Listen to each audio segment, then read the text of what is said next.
መሪ የራሱ የሆነ የአመራር ብቃት ቢኖረውም ሰፌድ ይዞ በየአገሩ ባይለምን ደስ ይለኛል። ጺም ማሳደግ ይቻላል፣ ግን ከቀመል ይላጫል። እነዚህ ቃላት የማን ናቸው? የኢትዮጵያን ፖለቲካ ለዓመታት በአንድ እጁ የያዘ፣ አገሪቱን በፍጥነት ወደ ልማት ለመውሰድ የሞከረ፣ በተመሳሳይ ጊዜ ግን በፖለቲካው ላይ ከባድ ትችት የደረሰበት መሪ መለስ ዜናዊ። ግን ስለ መለስ ስንናገር እሱ የተናገረውን ብቻ ሳይሆን ተቃዋሚዎች የተናገሩትን ማየት አለብን። አንድ ጊዜ ጋዜጠኛ ለተቃዋሚ ፖለቲከኛ ልደቱ አያሌው መለስና መንግስቱ ምን ይለያቸዋል ብሎ ጠየቀው። ልደቱም በቀልድ የተሞላ ግን ጠንካራ ፖለቲካዊ መልስ ሰጠ። መንግስቱ ማታ ገሎ ጠዋት ይፎክራል፣ መለስ ማታ ገሎ ጠዋት ያፋልጋል። አንድ የሚያስቅ አረግ ግን ከጀርባው ከባድ የፖለቲካ ትችት አለበት። መለስ ግን በሱ ዘመን ስለ ድህነት፣ ስለ ልማት፣ ስለ ኢኮኖሚና ስለ ኢትዮጵያ ወደፊት አቅጣጫ ብዙ ተናግሯል። የሱ ድምጽ በኢትዮጵያ ብቻ አልተሰማም፣ በዓለም መድረኮችም ስለ አፍሪካ ደህንነትና ልማት ተከራክሯል። ሰላም የአዲሱ ቻናል ተመልካቾቼ፣ እንኳን ወደ አዲሱ ቻናል ዕለቱን በታሪክ በሰላም መጣችሁ። ይህ አዲስ ቻናል ነው። ይህ ቻናል የታሪክ ቀናትን ለመቁጠር ብቻ አይደለም። በዚህ ቻናል በየዕለቱ የተፈጠሩ አስገራሚ ክስተቶችን፣ የፖለቲካ ታሪኮችን፣ የስፖርት ታሪኮችን፣ የታዋቂ ሰዎችን ህይወት፣ የሃይማኖት ታሪኮችን እና ዓለምን የቀየሩ ክስተቶችን የምናወራበት ምርጥ ቻናል ነው። ይሄ የመጀመሪያ ቪዲዮ ነው። ስለዚህ ላይክ ከማድረግ ጀምሩ። አዲስ ቻናል ስለሆነም ሰብስክራይብ በማድረግ ቤተሰብ ሁኑ። ዛሬ የቀድሞው የኢትዮጵያ ጠቅላይ ሚኒስትር አቶ መለስ ዜናዊ አስላሰን አስደናቂ የህይወት ጉዞ፣ ያልተፈቱ የፖለቲካ ርዕሶችን፣ የሚደርሱበትን ትችቶችና አሟሟቱን በጥልቀት እናያለን። ምክንያቱም ዛሬ ሐሙስ ነሐሴ 14 መለስ ዜናዊ የሞተበት ቀን ነው። መታሰቢያም ይሆን ዘንድ ይህን ቪዲዮ እንካችሁ ብለናቸዋል። መለስም ወልዳ ያሳደገች እናትዬ ሞተች፣ በዲግሪ አልመረቅም ብሎ ዶክተር ለመሆን የጀመረውን ትምህርቱን ትቶ ነበር ወደ ትግራይ ተራሮች ወደ ትግል የገባው። ዓላማውም እናቱ ወይዘሮ አለማሽ ገብረልዑልና ሀገሩ ኢትዮጵያ ነበሩ።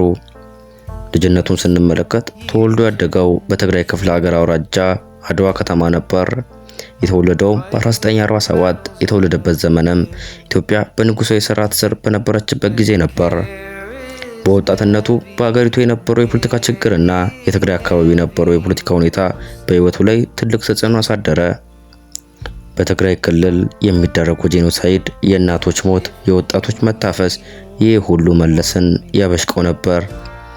የሚሞት ሽማግሌ አይርገም፣ የሚያድግ ልጅ ቂም አያያዝብን እንደሚባለው። መለስም ትምህርቱን ተምሮ ከጨረሰ በኋላ በአዲስ አበባ ወደሚገኘው ኃይለሥላሴ ዩኒቨርሲቲ ወይም ዛሬ አዲስ አበባ ዩኒቨርሲቲ ተብሎ በሚጠራው ዩኒቨርሲቲ ከፍቶ ሕክምና ማጥናት ጀመረ። ነገር ግን ትምህርቱን አልጨረሰም። ምክንያቱም ደርግ በ1966 ስልጣን ከያዘ በኋላ የፖለቲካ ግጭቱ እየጠነከረ መጣ። መለስም ልክ በዚህ ሰዓት ነበር ስቴቶስኮፕ ልታንጠለጠል የነበረችው አንገቱ ክላሽ ማንጠልጠል የጀመረችው። ነገር ግን መለስ ማርያም ተብሎ ከተወለደ በኋላ የተሰጠው ስም ለገሰ ነበር። ለገሰ ዜናዊ አስረስ። ታዲያ ይሄ መለስ የሚለውን ስም ከየት አገኘው? ደርግ ስልጣን ከመያዙ በፊት አዲስ አበባ ዩኒቨርሲቲ የሚማሩ ተጋሩ ተማሪዎች ከህወሓት በፊት የመሰረቱት ማህበር ነበር። የማህበሩ ስም ማገብት ማህበር ገስገስቲ ትግራይ። በዛ ሰዓት መንግስት እንደዚህ አይነት ሙቭመንት አይፈቅድም ነበር። የተወሰኑ ፓርቲዎችም ህገወጥ ነበሩ። እናም እንደሚታወቀው ደርግ ስልጣን የያዘው በ1966 በነበረው መንግስት የፈጠረው ድክመት ነበር። ድክመቱንም በመጠቀም ወንበር ያዘ። ከነዚያም ከሚያምጹት መሃል መለስ ተክለ ነበር። መለስ ተክለም የድሮኑ ለገሰ ያሁኑ መለስ ዜናዊ ጓደኛ ነበር። መለስ ተክለም በደርግ ወታደሮች በጥይት ይገደላል። እናም ለገሰ በጓደኛው ሞት ያዝናል። ሀገሪቷም ለተማረ ሰው እንደማጠቀም ተረድቶ ነበር የጓደኛውን መለስ ስም ይዞ ወደ ትግል የገባው። ብዕር የሚይዝ እጅ ጠመንጃ ያዘ። ዶክተሬት ሊያጠና የነበረ ጭንቅላት መፈንቅለ መንግስት ማሰብ ጀመረ። በ1967 አካባቢ አቶ መለስ ዜናዊ ከቲፒኤልኤፍ ጋር ተቀላቀለ። የዚያን ጊዜም ቲፒኤልኤፍ ወይም ህወሓት ዓላማው የደርግ መንግስትን መዋጋት ነበር። መለስም ሳስበው በድርጅቱ ውስጥ በፍጥነት ከፍ አለ። በኋላም የህወሓት መሪ ሆነ። እንዲሁም ህወሓት ከሌሎች የትጥቅ ድርጅቶች ጋር በመቀናጀት ኢፒአርዲኤፍ ወይም ኢህአዴግ የሚል ግሩፕ መሰረቱ። ለዚህ ቡድን መቀናጀት መለስ ትልቅ አስተዋጽኦ ነበረው። አንድ የማይካድ ሀቅ አለ። መለስ የሚጠላውም የሚያደንቀውም ጭንቅላት ያለው ሰው ነበር። ብዙ ካላሽኖች ያስፈልጉናል ሲሉት አይደለም ጭንቅላቱ ነው የሚያስፈልገን ነበር የሚላቸው። ብረቴን የሚሸከምልኝ ሰው አለ፣ እኔ መጽሐፍ ሊሸከም ነው ነበር የሚላቸው። የመለስ የህይወቱ ትልቁ ለውጥ ተጀመረ በ1983 የኢህአዴግና ሌሎች ተባባሪ ኃይሎች የደርግን መንግስት አሸንፈው አዲስ አበባን ተቆጣጠሩ። የደርግ መንግስትም ወደቀ። መለስም የሽግግሩን መንግስት መራ። ከዚያ የኢትዮጵያ ዋና የፖለቲካ መሪ ሆነ። ኢህአዴግ የደርግ መንግስትን ጥሎ ስልጣን ሲይዝ አይኤምኤፍ የተባለ ድርጅት መለስን ወዶት ነበር። አይኤምኤፎችም ስማ መለስ ቴሌኮማችሁን መሸጥ ትችላላችሁ፣ ኢትዮጵያ ኤርላይንስ መሸጥ ትችላላችሁ። መለስም ፈገግ ብሎ ወተት ምሰጠን ላም ሸጠን ነገ ምን ልንጠጣ ነው አስቡበት ነበር ያላቸው። ከዚያን ጊዜ በኋላ ነው ኢትዮጵያን ኤርላይንስ የባቡር መንገድ የቴሌኮም ኢትዮጵያ ኦን እንድታደርገው መለስ የገገመው። ወደዳችሁም ጠላችሁም አሁን የምታዩትን የኢትዮጵያ ኤርላይንስ ክሬዲቱን የሚወስደው አቶ መለስ ዜናዊ ነው። አቶ መለስ ዜናዊ በጠቅላይ ሚኒስትርነቱ ዘመን ብዙ ነገሮችን ሰርቷል። ትችቶችም ሙገሳዎችም ነበሩት። በሱ ዘመንም አዲስ የፌዴራሊዝም ህገ መንግስት ተጻፈ፣ ወደ ህግም ተቀላቀለ። በሱ ዘመንም ኢትዮጵያ ከኮሙኒዝም ወደ ፌዴራሊዝም ተሸጋገረች። ይህም አዲሱ ህገ መንግስት ትችትን አቀረበበት። በተለይ አንቀጽ 29 ማንኛውም ብሔር ብሔረሰብ ህዝብ የራሱን እድል በራሱ የመወሰን እስከ መገንጠል ያለው መብቱ በማንኛቸውም መልኩ ያለ ገደብ የተጠበቀ ነው የሚለው የኢትዮጵያ ባንዳ የኢትዮጵያ መፍረስ እንዲመኝ የሚያደርገው ነው ተብሏል። ነገር ግን እርሱም በሞቱ ዘመን ለማስተካከል ቆርጦ ተነስቶ ነበር። ሌላኛው ትችቱ ደግሞ የኤርትራ መገንጠል ነው፣ የሀገሪቷ ወደብ ማጣት። እንደሚታወቀው ኢሳያስና መለስ የአክስት ልጅ ወንድማማቾች ናቸው። እዚህ ጋር ፖለቲካ ተጫውተዋል። እኔ ይሄን ልምራ አንተ ያን ምራ አይነት ፖለቲካ በጊዜ የነበሩት ፖለቲከኛ መረራ ጉዲና ፓርላማ ውስጥ እንዲያሉ ምን አለ አገሪቷን ከምነጋገጥሏት አንተ ፕሬዝዳንት ያኛው ጠቅላይ ሚኒስትር ሆናችሁ በመሯት ብሎ ነበር። ግን ማንም መልስ ሊሰጠው አልቻለም።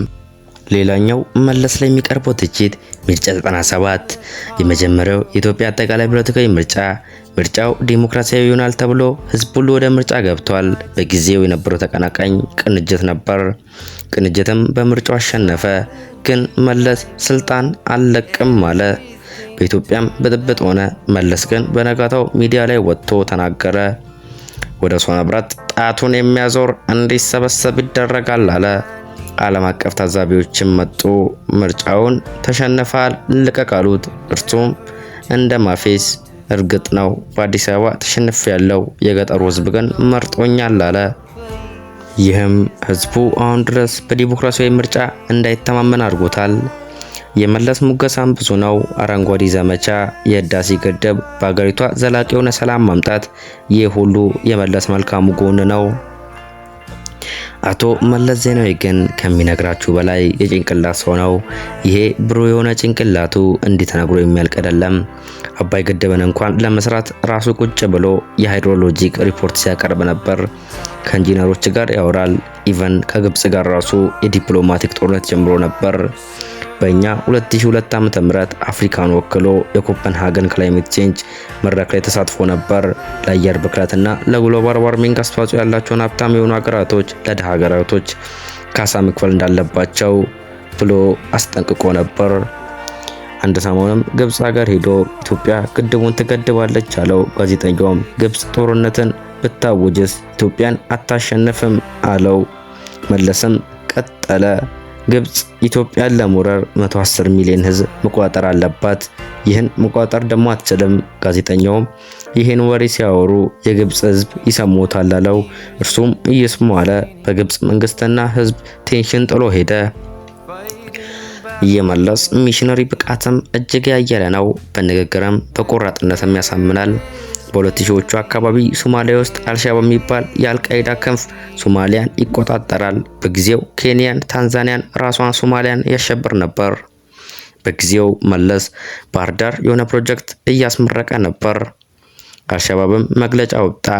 ነገ አዲስ አበባ አንዋር መስጊድ ጫት እንቅማለን አለ። ተሳለቀም። መለስም ምንም ሳይናገር መከላከያውን ወደ ሶማሊያ ሰደደ። አልሸባብንም በ6 ቀን ጦርነት አሸነፈ። በዓለምም ራሱን አስጨበጨበ። ኢትዮጵያም በጊዜው የምስራቅ አፍሪካ አሜሪካ ተባለች። ይህ ብቻ አይደለም፣ በአዲስ አበባ ዝርፊያ፣ ድብድብ፣ በዛ ሰሞታም ወደ መለስ መጣ። መለስም ተናገረ። ለቦዘኔ ሌላ ቦዘኔ አዘጋጅተናል አለ። በኢትዮጵያም የመጀመሪያ የሆነውን ፌዴራል ፖሊስ አቋቋመ። የአዲስ አበባ ሰላምም ተረጋገጠ። ሌብነት፣ ዝርፊያም ቆመ። የመለስ ወታደራዊ አቅም ከዚህ በላይ የላቀ ነው። እኔ የነገርኳችሁ እስካሁን ህዝብ የሚያውቀው ነው። መለስም ስለ ዓለም ድህነት ያሳስበው ነበር። ለዚህም ነበር ፓርላማ ውስጥ አክሱምን የሰራ እጅ፣ ላሊበላን ያነጸ እጅ ዛሬ አርሶ መብላት ከብዶታል ያለው። ልመናንም ይጸየፍ ነበር። አንዴም በንግግሩ የአፍሪካ መሪዎችን ሲተች ሁሉም ሰው የራሱ የሆነ የአመራር ብቃት ቢኖረውም ሰፌድ ይዞ በየአገሩ ባይለመን ደስ ይለኛል ብሎ አሽሙር የተናገረው። ስለ ኢኮኖሚም ስለ ሀገር ተጠይቋል። እርሱም በአግባቡ መልሷል። ለልማታችን ለህልውናችን ይሄ ነው ስትራቴጂያችን ብለን አስቀምጠናል። ይህን ስትራቴጂ ተውና ከረሜላ ልስጥ የሚለውን ከረሜላውን ይዞ ገደል ይግባ። ስለ ህዝብም አቶ መለስ ሲያወራ የዋጋ ግሽበት ዋና መለኪያው ምግብ ነው። ነዳጅ በአጠቃላይ የዋጋ ግሽበት ከ7% በላይ ክብደት የሚሰጠው አይደለም። ለምን ቢባል 85% የሚሆነው የኢትዮጵያ ህዝብ በእግሩ ነው የሚኳተረው። ከነዳጅ ጋርም ምንም አይነት ትስስር የለውም ብሎ የተሳለቀው መለስ ዜናዊ ስለ ሀገር በተለይ በኢኮኖሚ ዲሞክራሲ፣ አፍሪካ ልማትና የኢትዮጵያ ፖለቲካ ላይ በሚያደርጋቸው ንግግሮች ይታወቃል። ብዙ ጊዜም ኢትዮጵያ የልማት መንግስት ያስፈልጋታል፣ መንግስት ኢኮኖሚውን ብቻ ሳይሆን ንቁ መሪ መሆን አለበት ይላል። ድህነት ከዲሞክራሲ በፊት የሚፈታ ችግር ነው። በአፍሪካ የውጭ እርዳታ ላይ የሚናገረው ንግግርም አፍሪካ ዘላቂ ልማት ለማምጣት ከእርዳታ በላይ ንግድ፣ ኢንቨስትመንትና የራሷን የልማት አቅም መገንባት እንዳለባት ይከራከር ነበር። ከሁሉ በላይ ደግሞ በፓርላማ ውስጥ በጋዜጠኞች ፊት ሲጠየቅ የሚመልሰው የክርክር ችሎታውና አንዴም ጋዜጠኛው መለስን ጠየቀው። አንድ አትሌት ዜግነት ሊቀይር ነው አለ። አይደለም ዜግነቱን ጾታውን መቀየር ይችላል አለ። ቀጠለ ጋዜጠኛው። አትሌት ኃይሌ ገብረስላሴ የሀገር መሪ መሆን ፈልጋለሁ አለ። እግር ጭንቅላት አይሆንም በሚል ትችት መለስ ሰጠው። በሃይማኖትም ያለው አቋም መለስ ዜናዊ እርግጥ ነው ሃይማኖትና መንግስት የተለያዩ ናቸው ይላል። በፓርላማ ውስጥም የሚጠየቀውን ጥያቄ በብቃት ነበር የሚመልሰው። አንዴም አቶ ቦልቻ ፓርላማ ውስጥ ጠየቀው። ኢትዮጵያ በ110 በ111 አደገች ትላላችሁ። በ111 ማደግ ተአምር ነው። ይህን ተአምር ቻይና እንኳን እየሰራች አይደለችም። ይህን እውን እያደረጉ ያሉት ታይዋንና ኮሪያ ናቸው። ታዲያ ኢትዮጵያ እንዴት አርጋ ነው በ111 ያደገችው? የዓለም የገንዘብ ድርጅት ሲናገር ኢትዮጵያና ሌሎች የምስራቅ አፍሪካ ሀገራት ቢበዛ በ106 ያድጋሉ ይላል። እኛ ግን እምቢ ብለን 111 እንላለን።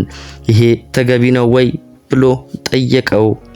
መለስም ትልቅ ጥያቄ ነው ብሎ አክብሮ ጀመረ። በስዊድን አንድ ጋዜጠኛ ሴት ደፈረ፣ ታሰረ፣ ተረጋገጠም። እርግጥ ነው ማስረጃም ተገኘበት። እነዚህ የስዊድን ጋዜጠኞች ኢትዮጵያን መተው ሴት አልደፈሩም፣ ማስረጃም አለ። ግን ሀገር ደፍረዋል፣ በህገወጥ መንገድ ወደ ሀገራችን ገብተዋል በማለት አጭርና ቀጭን የሚያረጋጋ መልስ ሰጡ። ስለመለስ እኔ ያልተናገርኩት ብዙ የተናገራቸው ንግግሮች አሉ። መለስም ኢትዮጵያን ለ17 ዓመት በመሪነት ደረጃ ካገለገለ በኋላ ታመመም፣ ሊታከምም ወደ ቤልጂየም ብራዘልስ ሄደ። ከዚያም 2004 ከካሜራ እይታ ተሰውሮ ቆየ። ልክ ነሐሴ 14 2004 ዓ.ም ከካሜራ እይታ ተሰውሮ ሲመጣ ስሙ በመርዶ ነበር የተሰማው።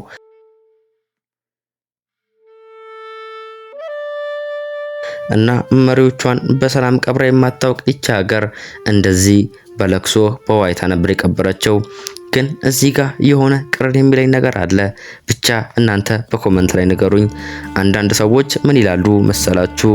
ኢትዮጵያ ሕዝብ የመለስን ሞት የተረዳው ከሞተ ከ2 ሳምንት በኋላ ነው፣ ለዛ ነው አስክሬኑን ያላሳዩን ይላሉ። ብቻ እናንተ ተመራምሩበት። እዚህ ጋር የማይወራ ነገር ስለሆነ ነው። አንዳንዶች ኢትዮጵያን ከድህነት ወደ ፈጣን እድገት ያስገባ መሪ ብለው ያስታውሱታል። ሌሎች ደግሞ ኢኮኖሚው ቢያድግም የፖለቲካውን ነጻነት ተገድቧል ብለው ይተቹታል። እንዲሁም የኢትዮጵያ የብሔር ፌዴራሊዝም ስርዓት በመለስ ዘመን በጥልቀት መተግበሩ እስከዛሬ ድረስ የፖለቲካ ክርክር ምንጭ ነው ይላሉ።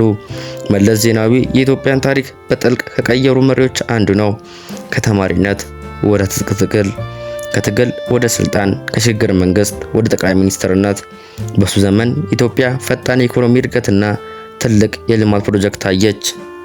ነገር ግን በተመሳሳይ ጊዜ የፖለቲካ ነጻነት፣ የሰብአዊ መብትና የዲሞክራሲ ጉዳዮች ላይ ከባድ ትችቶች ተነሱ። ስለዚህ መለስ ዜናዊ በቀላሉ ጥሩ መሪ ወይም መጥፎ መሪ ብሎ ብቻ ሊገለጽ የሚችል ሰው አይደለም። ስለዚህ የሱ ዘመን የልማት፣ የስልጣን፣ የግጭት፣ የተስፋና የትችት የተበላለቀበት የኢትዮጵያ ታሪክ አካል ነው። እናም ዛሬም አንድ ጥያቄ ይቀራል። መለስ ዜናዊ ለኢትዮጵያ በእውነት ምን ትቶ ሄደ? ይህን ቪዲዮ ለምን ሰራ ካላችሁ ዛሬ ማለትም ሐሙስ ነሐሴ 14 2004 መለስ ዜናዊ ካረፈ 14ኛ ዓመቱ ነው። ይህ ደግሞ ሁለቱም በታሪክ ነው። ብቻ ዛሬ ምን ተፈጠረ የሚለውን የምናይበት ቻናል ነው። ቪዲዮን ከወደድከው ላይክ አድርግ፣ ኮሜንት መጻፍም አትርሳ። ሰብስክራይብ አድርጉና ቀጣዩ ቪዲዮ ከማንም በፊት ይድረሳችሁ እላለሁ። እስከዚያው ሰላም ቆዩ።